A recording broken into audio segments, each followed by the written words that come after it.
పెద్దలు గోవర్ధన్ రెడ్డి గారు అటు బుచ్చిరెడ్డిపాలెంలో కావచ్చు, నెల్లూరులో కావచ్చు, మాటకు ముందు రాజ్యాంగం 10వ షెడ్యూలు కేరళ హైకోర్టు కాగితం ఒకటి తీసుకొని ఇదిగో కాగితం కాగితం కాగితం అని చెప్పి చూపిస్తా, ఆయన పక్కన ఇటు పక్కన చంద్రశేఖర్ రెడ్డి గారు ఈయన మాట్లాడుతుంటే నవ్వుకుంటూ, ఇటు పక్కన ప్రసన్న కుమార్ రెడ్డి గారు నవ్వుకుంటూ మాట్లాడుతూ ఉన్న సందర్భం నేను చూసాం. అయ్యా గోవర్ధన్ రెడ్డి గారు, మేమైనా కార్పొరేటర్లం, మేమైనా కౌన్సిలర్లం, లేదా ఇప్పుడు డిప్యూటీ మేయర్లు అయ్యాం. నేనైతే ఎన్నికలకు ముందే గతంలోనే డిప్యూటీ మేయర్గా ఉన్నా. మాటకు ముందు అటు ప్రస్తుత మా మంత్రివర్యులు నారాయణ గారి గురించి, రూరల్ శాసనసభ్యులు కోటమిరెడ్డి శ్రీధర్ రెడ్డి గారి గురించి, పరోక్షంగా కోవూరు శాసనసభ్యురాలు వేమిరెడ్డి ప్రశాంత్ రెడ్డి గారి గురించి మాట్లాడుతున్నారే, మీకు కనీసం ఆ అర్హత ఉందా అని అడుగుతున్నా. మేము ఇప్పించాం, విప్పు ధిక్కరించారు కాబట్టి వీళ్ళు అనర్హులు అవుతారు. మాటకు ముందు కేరళ జడ్జిమెంట్, రాజ్యాంగం 10వ షెడ్యూలు రాజ్యాంగ నిపుణులతో చర్చించి వీళ్ళు చేశారని చెప్పి వెటకారంగా, కిండలుగా, అనేక రకాలుగా పెద్దలు గోవర్ధన్ రెడ్డి గారు మాట్లాడారు. ఆశ్చర్యం అనిపించింది. మాజీ మంత్రిగా పనిచేసినటువంటి గోవర్ధన్ రెడ్డి గారు ఈయన మాట్లాడుతూ ఉంటే పక్కన పాపం మా చంద్రశేఖర్ రెడ్డి గారు ఇకలు పక్కపక్కలు నవ్వుకోవడాలు అన్నీ కూడా గమనించాం. ఒక పార్టీలో గెలిచిన వ్యక్తి మరొక పార్టీలోకి పోయేటప్పుడు రాజీనామా చేయకుండా పోయి ప్రజలు ఇచ్చిన తీర్పుని అగౌరవపరుస్తూ వాళ్ళ యొక్క స్వార్థ ప్రయోజనాల కోసం వాళ్ళకి ఇచ్చిన పదవిని ఉపయోగించుకోవచ్చు అని చెప్పి ఏ రాజ్యాంగం మీకు చెప్పిందో కనీసం మీకు అట్లాంటి రాజ్యాంగం ఏదైనా ఉంటే మీ దగ్గర ఏదైనా అమెండ్మెంట్ ఉన్నా కానీ చూపించండి. అంతేగాని మేము ఈరోజు కేరళ హైకోర్టు గురించి చూపించామని కేరళ హైకోర్టు తీర్పుని కేవలం ఉదాహరణగా మాత్రమే చూపించాం. ఎందుకంటే రేపు రాబోయే రోజుల్లో కూడా ప్రతి రాష్ట్రంలో కూడా రాజ్యాంగాన్ని కట్టుబడి ఇట్లాంటి తీర్పులు వస్తాయని మాత్రమే మీకు ఆ తీర్పుని ఒక ఉదాహరణగా చూపించామే తప్ప ఈరోజు మిమ్మల్ని ఒకటే అడుగుతా ఉన్నాం. మీరు మా పార్టీ పట్ల, తెలుగుదేశం పార్టీ పట్ల ఆకర్షితులయ్యి మా పార్టీ బలమైన పార్టీ అని చెప్పి ఆకర్షితులయ్యారని చెప్పి 40 మంది కార్పొరేటర్లు మాకు చేరారు. ఆ 40 మంది కార్పొరేటర్లతో మేము ఈరోజు ఎలక్షన్లో పాల్గొన్నామని చెప్పారు. ఈరోజు మిమ్మల్ని సూటిగా ఒకటే అడుగుతా ఉన్నా. ఈరోజు 40 మంది, దాదాపు 54 మంది కార్పొరేటర్లు వైఎస్ఆర్ కాంగ్రెస్ పార్టీ తరపున గెలిచిన 54 మంది కార్పొరేటర్లు కూడా ఎంతో గర్వంగా జగన్మోహన్ రెడ్డి గారి చరిష్మాతో గెలిచి జగన్మోహన్ రెడ్డి గారిని అభిమానించే ప్రతి కార్యకర్త కష్టంతో మమ్మల్ని గెలిపిస్తే మేము ప్రజాప్రతినిధులుగా కార్పొరేషన్ అడుగుపెట్టాం. కానీ మొన్న జరిగిన డిప్యూటీ మేయర్ ఎలక్షన్లో 40 మంది కార్పొరేటర్లు అండదండలు ఉండి కూడా మీరు కనీసం మీ పార్టీ బీఫామ్తో కూడా పోటీ చేయించుకోలేని దిక్కుమాలిన పరిస్థితిలో ఉన్నారంటేనే మీరు ఏ విధంగా విప్పుకి భయపడ్డారనేది ప్రజలందరూ చూశారు.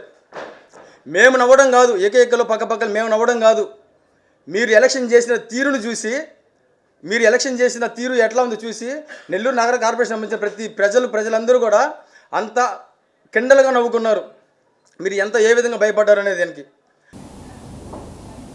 మేమందరం ఎవరమైతే తెలుగుదేశం పార్టీకి మద్దతు ఇచ్చి తెలుగుదేశం పార్టీలో ఉండి మేము డిప్యూటీ మేయర్గా నెల్లూరు నగర కార్పొరేషన్ నుంచి అటు సోదరి తహసీన్ గారిని కానీ బుచ్చిరెడ్డిపాలెంలో 2 మున్సిపల్ చైర్పర్సన్లు కానీ మేము ఎన్నుకున్నాం. ప్రజలు మమ్మల్ని ఓట్లేసి గెలిపించిన దానికి వారి ప్రాంతాల్లో అభివృద్ధి చేయాలంటే అధికార పార్టీ సహాయ సహకారాలు ఉండాలా.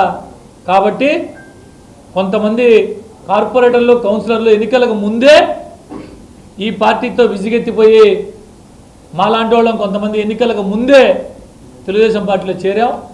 కొంతమంది కార్పొరేటర్లు, కొంతమంది కౌన్సిలర్లు తెలుగుదేశం పార్టీ అధికారంలోకి వచ్చిన తర్వాత వారి ప్రాంతాల అభివృద్ధి కొరకు తెలుగుదేశం పార్టీలో చేరడం జరిగింది. మీకు శక్తి లేక, కౌన్సిలర్ని కాపాడుకోలేక, కార్పొరేటర్ని కాపాడుకోలేక మీ నాయకత్వ లోపంతో ఎదుటివారి మీద అభాండాలు వేస్తున్నారు, అనేక రకాలుగా ఆరోపణలు చేస్తున్నారు. అలా చేస్తాం, ఇలా చేస్తాం. కేరళ హైకోర్టు తీర్పు ఆయన ఈరోజు ఇంకో మాట మాట్లాడుతూ, ఎవరైతే మేము వీధి లైట్లు కూడా వేసుకోలేము, అధికార పార్టీ మారకపోతే, అధికార పార్టీలో నుంచి కానీ మేము కానీ ప్రతిపక్షంలో నుంచి అధికార పార్టీలో కానీ మేము మారకపోతే కనీసం మేము వీధి లైట్లు మార్చుకోలేము, కాలువలు తీసుకోలేము అని ఆయనే సాక్షాత్తు ప్రెస్ మీడియా ద్వారా మాట్లాడాడు.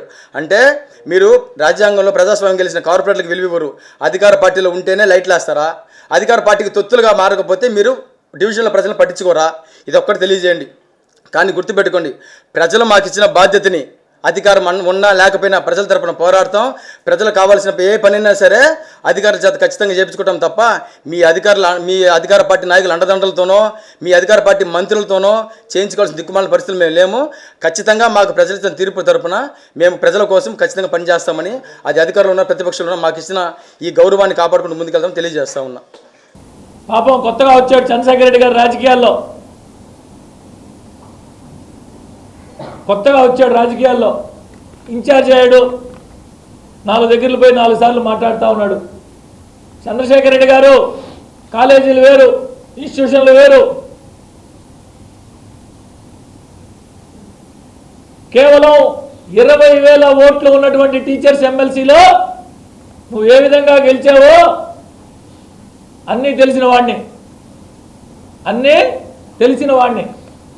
ఆ ఎన్నికలు వేరు, ప్రత్యక్ష ఎన్నికలు వేరు, ప్రజలచే ఎన్నుకోబడ్డం వేరు, ప్రజలచే లక్షల మంది ఓటర్లతో ఎన్నుకోవడం వేరు.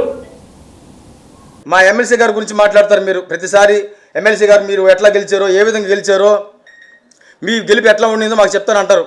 నేను నిన్ను ఒకటే అడుగుతా ఉన్నా, గతంలో ఇదే నారాయణ గారు మంత్రిగా ఉన్నప్పుడు ఆయన టీచర్ ఎమ్మెల్సీ గురించి కావచ్చు, గ్రాడ్యుయేషన్ ఎమ్మెల్సీ గురించి కావచ్చు పోటీ చేస్తే కనీసం డిపాజిట్లు రాలే మీకు. అట్లాంటిది మొట్టమొదటిసారి పోటీ చేసి వైఎస్ఆర్ కాంగ్రెస్ పార్టీ తరఫున పోటీ చేసి ఒక చరిత్ర సృష్టించినటువంటి వ్యక్తి పర్వతిరెడ్డి చంద్రశేఖర్ రెడ్డి గారు. అలాంటి నాయకుడి గురించి మీరు మా ఎట్లా గెలిచారో, ఏ విధంగా గెలిచారో అని మీరు హాస్యంగా మాట్లాడుతూ ఉన్నారు.